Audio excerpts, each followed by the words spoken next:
એક વખત ગરમીના સમયમાં એક વ્યક્તિ એક મોટી દુકાન આગળથી નીકળે છે.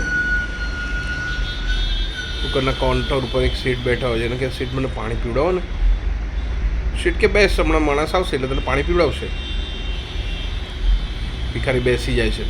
5-10 મિનિટ થાય છે. શેઠ પોતાના કામમાં લાગી જાય છે. 10 મિનિટ પછી ભિખારી ફેરથી કહે છે કે શેઠ મને ખૂબ જ તરસ લાગી છે, પાણી પીવડાવશો? તો તને કીધું ને કે માણસ આવશે એટલે તને પાણી પીવડાવશે, તું બેસ શાંતિથી એમ. એ વાતને બી 15-20 મિનિટ થઈ જાય છે. ભિખારીનો તરસ તીવ્ર થઈ જાય છે. પછી કહે છે શેઠને કે શેઠ મને પાણી પીવડાવો ને. તો શેઠ કહે છે મેં તને કીધું ને કે માણસ આવશે એટલે તને પાણી પીવડાવશે એમ. ભિખારી બહુ જ સરસ જવાબ આપે છે. દરેકના જીવનમાં વસ્તુ ઉતારવા જેવી છે. એ શેઠને કહે છે કે શેઠ તમે થોડા જ સમય માટે માણસ ન થઈ શકો?